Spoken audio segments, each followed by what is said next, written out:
Bismillahirrahmanirrahim. Assalamualaikum warahmatullahi wabarakatuh.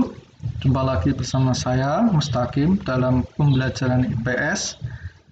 Kali ini materi kelas 8 tentang jejak ekspedisi barat atau kedatangan bangsa barat ke Nusantara. Adapun kompetensi dasar materi ini adalah menganalisis kronologi perubahan dan kesinambungan ruang dari masa penjajahan sampai tumbuhnya semangat kebangsaan. Untuk indikatornya yaitu peserta didik memahami proses kedatangan bangsa barat ke Nusantara. Tujuan pembelajarannya yaitu setelah mempelajari materi ini, siswa diharapkan mampu menjelaskan proses kedatangan bangsa barat ke Nusantara. Kemudian tema dan dalil, untuk temanya yaitu organization, karena di KD ini nanti dijelaskan tentang organisasi persekutuan dagang bangsa barat dan organisasi-organisasi kebangkitan nasional. Dalilnya yaitu surat An-Naml ayat 34 yang pada intinya bahwa sesungguhnya raja-raja apabila memasuki suatu negeri, niscaya mereka membinasakannya dan menjadikan hina penduduk yang mulia. Kemudian Allah SWT berfirman, dan demikian pula lah yang akan mereka perbuat. Ini tentang kisah Ratu Bilqis. Untuk selengkapnya bisa dilihat dalam tafsir Ibnu Katsir surat An-Naml ayat 32-35.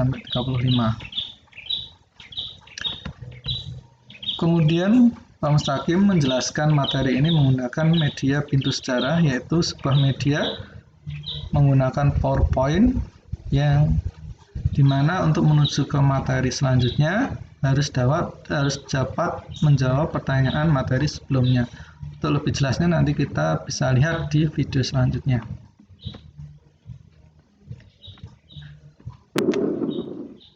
Nah, ini adalah bagian dari Pintu Sejarah seperti ini.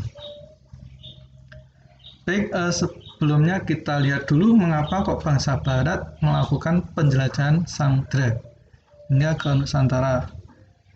Mari kita simak videonya.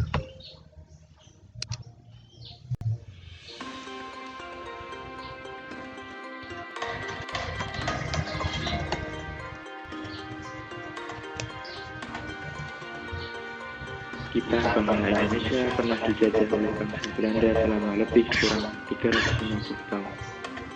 Itulah informasi yang banyak kita terima dari berbagai media.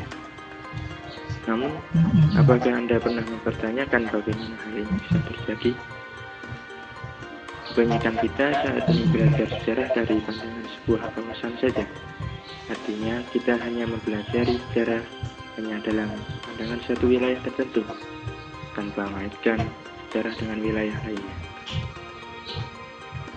Padahal, suatu peristiwa terjadi dan timbul saling terkait dengan peristiwa di wilayah lain. Apalagi sebuah peristiwa besar yang sering kita sebut dengan era kolonialisme atau era penjajahan. Kolonialisme dunia Eropa terjadi hampir di seluruh wilayah di dunia pada waktu yang hampir bersamaan. Kolonialisme terutama terjadi pada bangsa-bangsa yang memiliki sumber kekayaan alam yang melimpah. Peristiwa penting yang perlu kita soroti terkait hal ini adalah era pelayaran dunia Eropa. Era pelayaran ini dimulai sekitar abad 14 Masehi. Dunia Eropa mulai melakukan ekspedisi besar.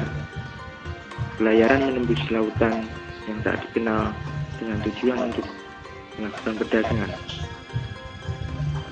Berdagang ke timur melalui Tanjung Harapan hingga akhirnya sampai ke India. Dari India akhirnya dapat mencapai wilayah Nusantara.